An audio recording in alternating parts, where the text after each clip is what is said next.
May gabi sa tanang mga kahigalaan o kaigsuunan dinhi sa One Voice Christian Fellowship sa Dakbayan sa Iligan ug sa tanang mga makasabot sa pinulungang Cebuano sa Herald of Grace Covenant Bible Church sa Dakbayan sa Dasmariñas, probinsya sa Cavite ug sa tanan nga mga nagasunod sa atong buluhaton, Luzon, Visayas ug Mindanao ug sa nagalain-laing dapit sa tibuok kalibutan. Welcome sa atong panagtigom diha sa mga pag-ampo apan sa dili pa tuguti nga makapamalandong kita sa hamubo nga pamaagi sa pulong sa Ginoo. And for our meditation tonight, please turn to Psalm chapter 49 verse 10 until 12. Salmo kapitulo 49 bersikulo 10 hangtod sa bersikulo 12. And this is what the word of God says. Oo, iyang makita nga bisan ang mga manggialamon mamatay gihapon, ang walay alamag ug ang hangal parihong mamatay ug ang ilang kabtangan ibilin sa uban. Ang ilang lubnganan maoy mga dapit nga ilang puy-an sa tanang kaliwatan. Ilang ginganlan ang mga kayutaan sa ilang kaugalingong mga ngalan, apan ang tawo dili magpabilin sa iyang kadungganan. Susama ra siya sa mga mananap nga mga matay. May the Lord bless the short meditation of His Word tonight. Naa sa tanang dapit ang balatian mga kaigsuunan. Anaa sa Europe, anaa sa Asia, tuwa po dito sa Africa, tuwa po sa Amerika, sa mga disyerto, sa mga init nga lugar, bisan pa sa mga bugnaw, tugnaw nga lugar, sa advanced nga civilization, sa mga dato nga nasod, sa mga pobre nga nasod, bisan pa sa mga tribo nga naa na sa suok sa kalibutan, mga lalaki, mga babayi, mga bata, mga hamtong mga kaigsuunan, magsakit ug mamatay. Ang balatian anaa sa tanang matang sa mga tawo, bisan pa sa mga Kristohanon. Ang grasya sa Dios nga mao'y nagluwas kanato, wala nagpahimo kanatong exempted sa balatian mga kaigsuunan. Ang kadato, ang kabdangan, ang kwarta dili gayud makapalit og exemption. Kining exempted ta gikan sa pag-atake sa kamatayon. Ang ranggo nato sa katilingban dili makapugong sa pana sa kamatayon. Ang mga hari, bisan pa ang iyang mga sulugoon, ang mga agalon, ang mga ulipon, dato, pobre, dunay kaalam or dunay grado, walay grado, mga teacher, mga scholar, mga doktor, bisan pag mga doktor, mga kaigsuunan, mga pasyente, mga pastor, mga tigpaminaw sa pulong sa Ginoo, parihong muatubang sa balatian and eventually kamatayon.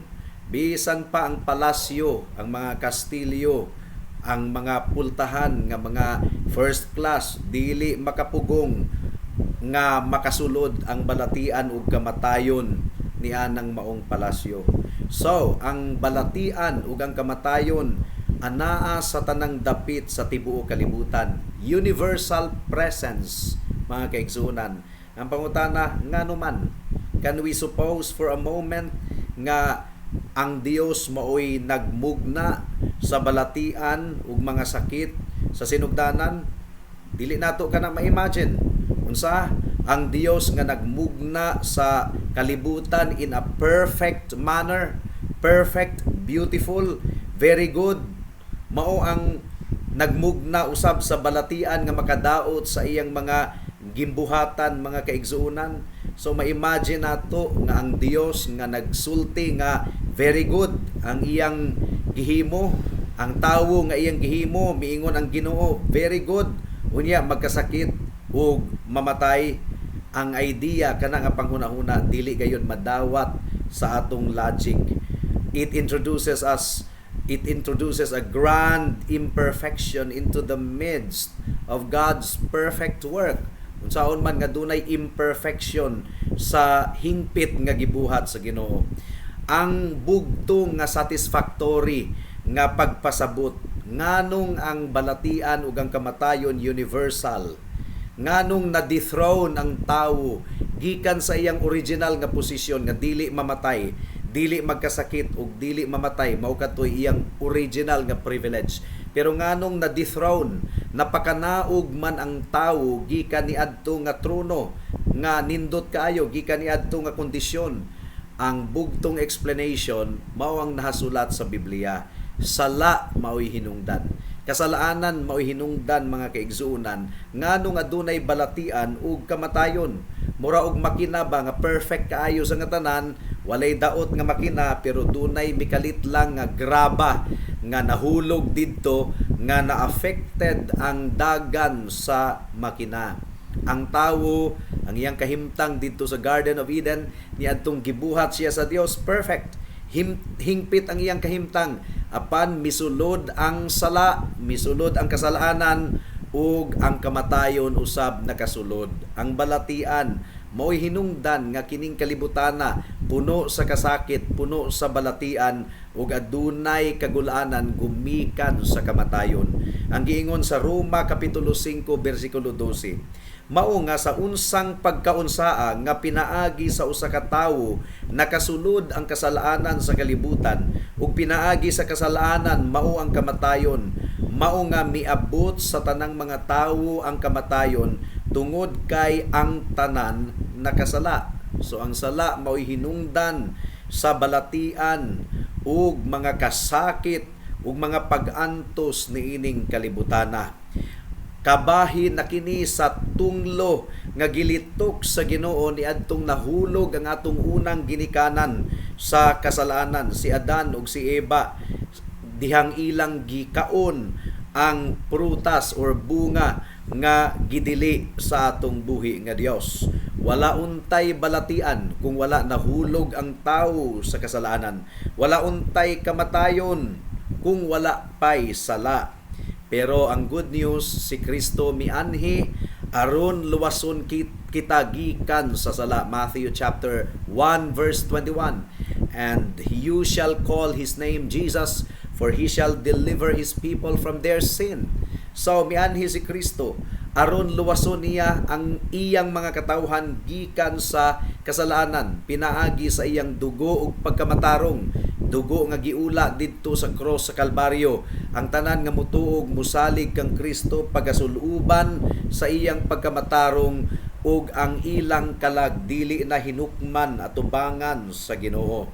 So mianhi si Kristo aron kita maluwas gikan sa pagkaulipon sa sala. O bisan pag ang mga Christian dili gihapon exempted sa balatian o pisikal nga kamatayon, pero ang atong kalag dili na malaglag hangtod sa kahangturan.